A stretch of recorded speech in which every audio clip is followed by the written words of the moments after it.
existência teve que vir a existir.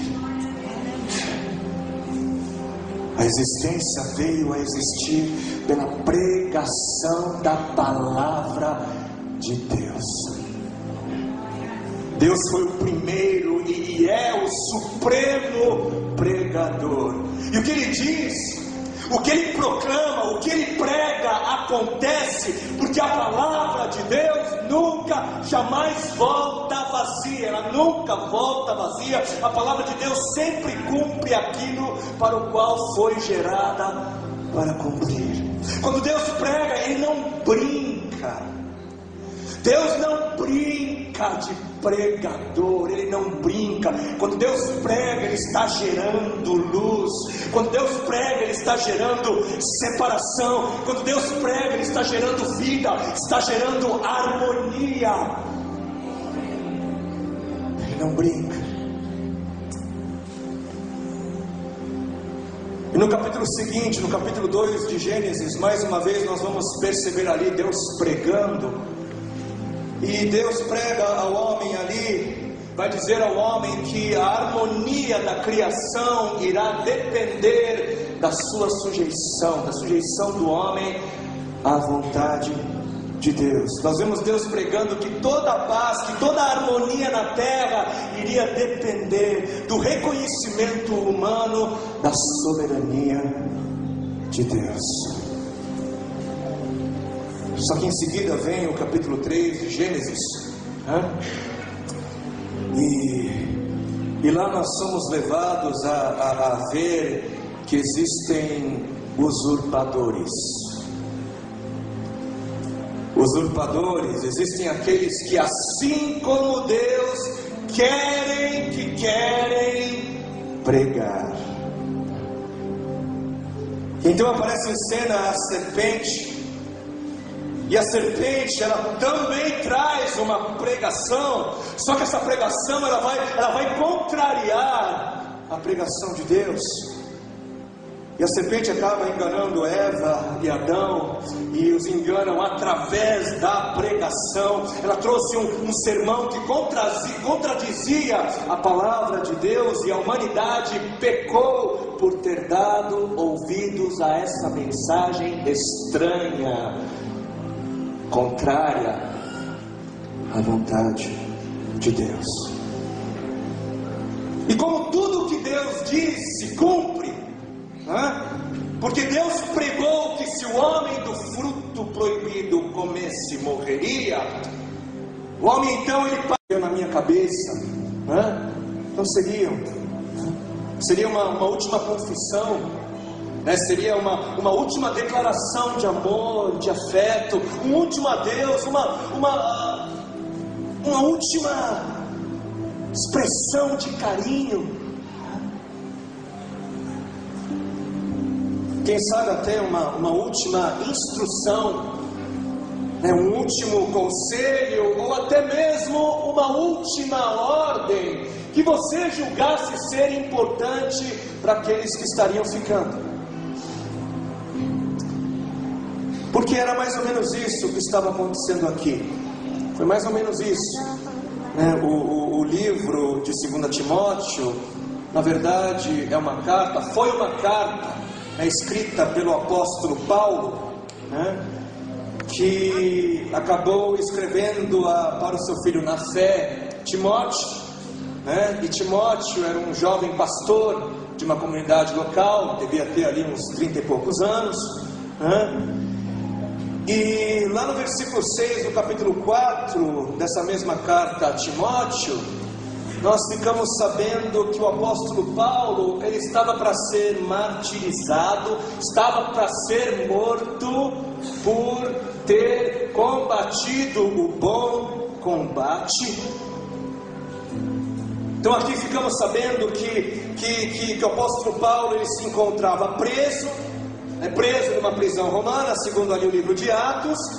E encontramos ele ali condenado à morte, prestes prestes a morrer, escrevendo as suas últimas palavras ao seu filho na fé, Timóteo, e acaba aqui escrevendo para nós também, porque nós também somos filhos na fé do apóstolo Paulo. Em Cristo Jesus nós somos. Nós também, ele escreveu. E uma de suas últimas palavras enquanto vivo, palavras que iriam ser lembradas por terem sido as últimas.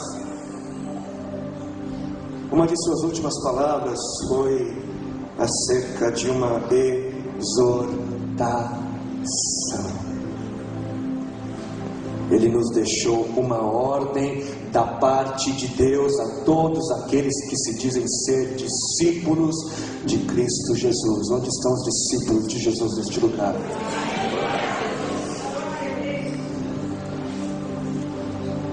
E qual foi essa exortação? Qual foi essa ordem? Faça, pregue a palavra. Vence a serpente no deserto, depois de vencê-lo, porque estava batizado no Espírito Santo, cheio de Deus, ele começa então a fazer o que? Ele começa a proclamar o ano aceitável do Senhor. Ele começa a pregar. Ele começou a pregar. O ministério do Messias começou com a pregação, a proclamação da palavra de Deus. Palavra de Deus. E logo no início do seu ministério nós vamos ver o Senhor entrando numa sinagoga e citando o texto de Isaías 61, ali o versículo 1, que dizia que o Espírito do Senhor havia ungido o Messias para o quê? Para pregar. Jesus enfatizou que havia sido ungido pelo Espírito Santo com o propósito da pregação da palavra de Deus. E por isso que o Senhor ele pregava por onde quer que passava, em qualquer situação, ensinava, e enquanto pregava ele levantava outros pregadores. Amém. Treinava outros pregadores. E quando chegou a hora do Senhor partir, ele foi aos seus discípulos e disse o quê? Vão e preguem. Vão e preguem o Evangelho. Vão e preguem a semelhança de Deus. Vão e preguem Gênesis 3:15 a toda criatura. Vão e preguem. Só que antes disso acontecer, Jesus ele deu uma outra ordem aos seus discípulos. Ele disse que antes eles deveriam esperar pela promessa do Pai. Senhor, tá bom, vamos pregar, mas calma. Primeiro vocês vão esperar pela promessa do Pai. Antes de vocês saírem pregando, vocês também devem ser ungidos pelo Espírito do Senhor. Eles também tinham de esperar, assim como o Messias teve que esperar. Eles tinham de esperar por aquele que desde o princípio esteve envolvido diretamente com o ministério da proclamação da palavra de Deus. Eles tinham de esperar. Aí em seguida acontece Atos 1:8. O Espírito Santo, a promessa vem, ele é derramado sobre todos os 120 discípulos, e todos ficaram cheios do Espírito Santo, todos foram batizados no Espírito Santo. Isso gerou muita... Por causa disso, a palavra de Deus se espalhava e crescia rapidamente o número de discípulos em Jerusalém. Também um grande número de sacerdotes obedecia à fé. A pregação havia gerado vida, a pregação fez com que a igreja crescesse. E aí logo que a igreja cresceu, eles já se deram conta que faltava gente para estar envolvido com aquilo que era gerado pela pregação. A igreja cresceu e logo se percebeu a falta de pessoas para resolverem questões administrativas da igreja.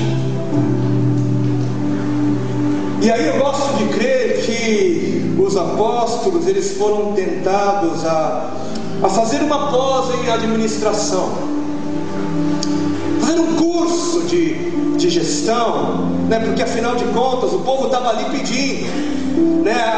As ovelhas estavam ali exigindo melhor administração. Só que o Espírito do Senhor, ele fez com que os apóstolos percebessem o engano da serpente, porque a serpente começou a pregar ao povo, né? Olha, mas o que é isso?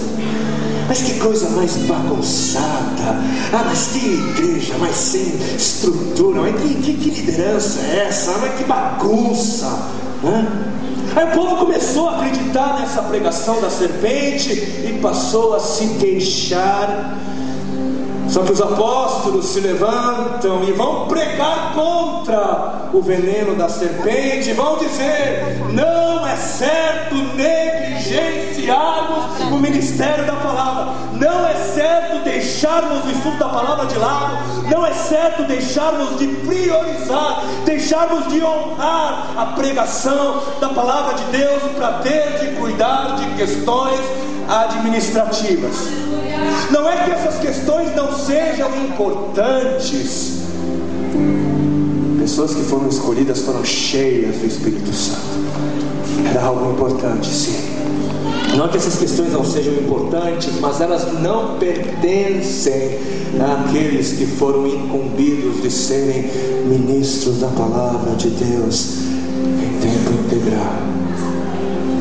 Nós precisamos honrar o ministério do Espírito Santo. Precisamos. Quando uma pessoa ela é enviada para um seminário, quando ela é enviada para se aprofundar na palavra, a igreja está dizendo, nós estamos dizendo que priorizamos, que honramos o ministério.